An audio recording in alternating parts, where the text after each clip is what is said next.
Hello YouTube, welcome back to Nutkin Farm. Getting close to the end of the day here at the end of June 2022. I'm busy getting block one of my pet block, under control. As you can see, there's a lot of grass around, a lot of lawn clippings. But look, it's starting to look pretty again, and hopefully we'll get a harvest on some of the nuts that lie under this grass.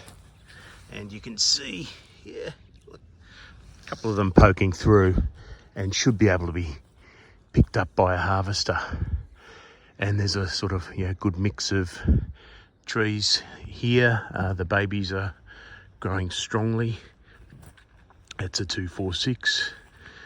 Here's the 246 that bore me a couple of nuts actually, and I just want to scratch around and see if I can find any of the two nuts that were left on the tree, although no, I can't seem to find them so far, so they might have gone AWOL. Never mind. So yeah, a couple of things to report. One is a couple of you commenters asked for an update on that last harvest video I did and what the results were like from it. You can go back a couple of videos and have a look at that harvest video if you haven't seen it. I was worried that the quality results would be terrible because most of those nuts had been on the ground since about March, and we weren't able to pick them up till June. But the results I got back nearly knocked me over. The total reject was 1.5%, which is the lowest reject result I've ever had, and it's just not computing at the moment. I'm not quite sure why that is. I did get my nuts dehusked by a different facility this time. It wasn't House with No Steps, and it wasn't the one where my nuts had previously been processed. So maybe it was a very discriminatory sort that they performed there before the nuts got processed by Wally's. But Wally's use a crowd called Crop Watch, which is an independent crop testing mob. And just to let you know what happens, they pick a random 50 kilo sample from your consignment. You can't game the system by putting the good nuts at the top or anything like that. They take a random sample out of that consignment and they test it for defects. And whatever the percentages are in that 50 kilos is what you're then paid on for the entire consignment. But yeah, a reject percentage of 1.5 was just extraordinarily low, and I actually got a slight bonus to the price I was paid. I wasn't expecting that from Wally's nuts because you need under 2% reject to get any bonus at all. And looking into the details of what nuts were reject, there was nothing with mold. 0.00% mold. Not much insect damage either, which was another surprise because this season was a big season for insects.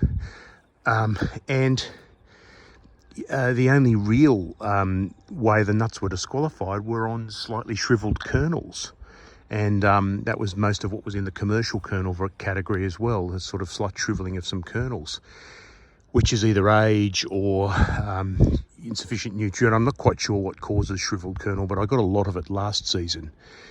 Just not terribly much this season. And the kernel recovery was also up. It was up to around 33.5%.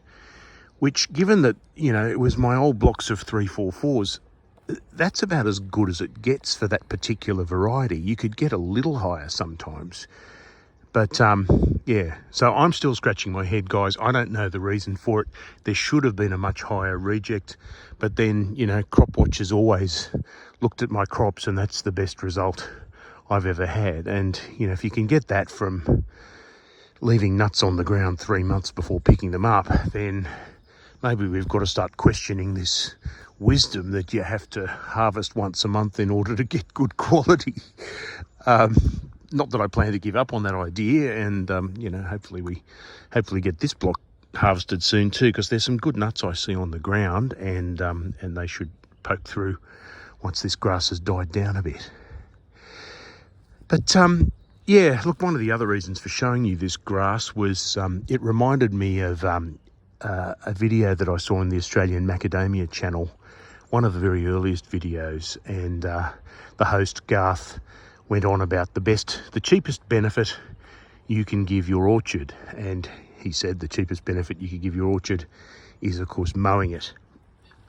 And look, there's some water under the bridge since he made that video, and I know Garth often changed his mind from his earlier videos to his later videos, so I'm not quite sure whether he'd say the same thing today. I mean, it's an easy thing to say. I mean, you have to mow the grass, I guess, so that's something you got to do whether you like it or not.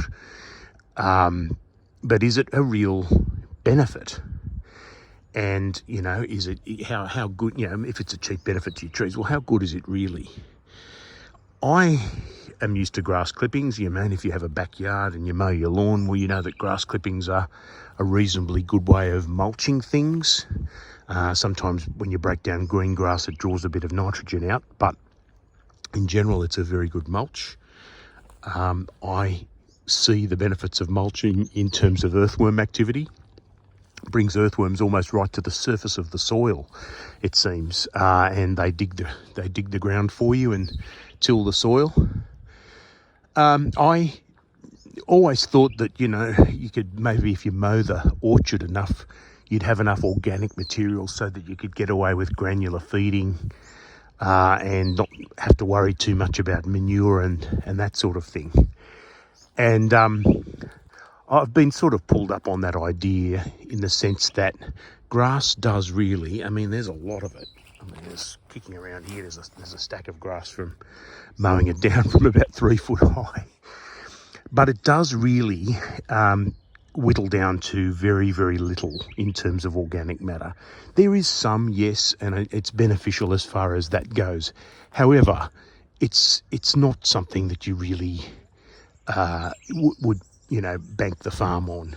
It's just not substantial enough compared to things like wood chip and manures.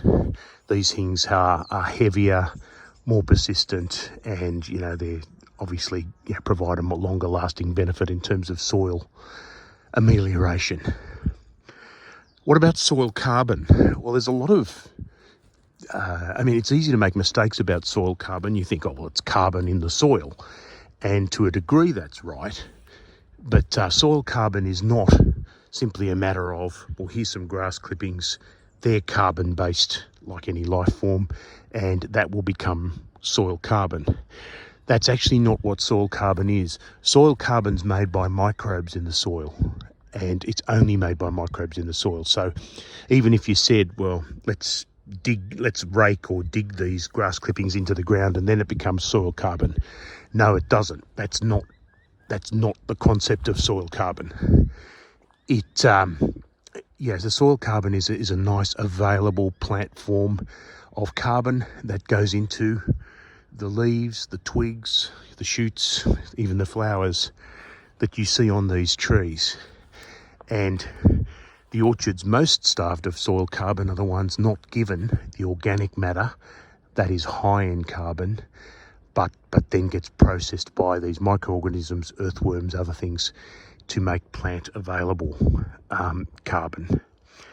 And that is why the manure-based camp of fertilisers is really, I think, coming into the ascendancy because chemical fertilisers, while they can correct some deficiencies, shouldn't be the main meal of a tree. It can be fast food, yes, but it can't really be the main feed of a tree simply because of the soil carbon needs.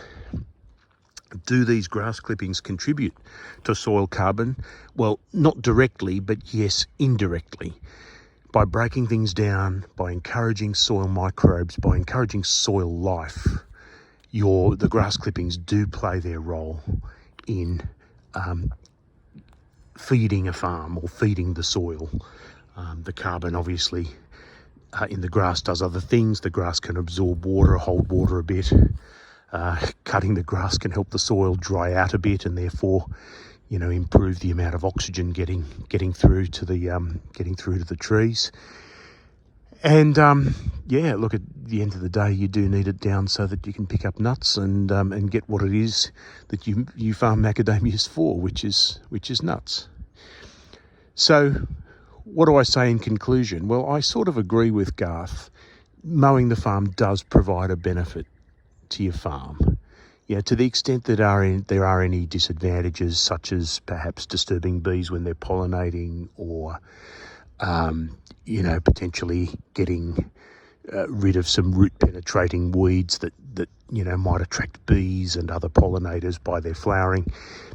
Those are small disadvantages of mowing, and the real advantages of mowing is that you are contributing to some mulch around the trees. It's only a small contribution, but it is a valuable one. And down the track, you are indirectly contributing to the vital soil carbon that's becoming so prominent in our best practice thinking. That's it for me.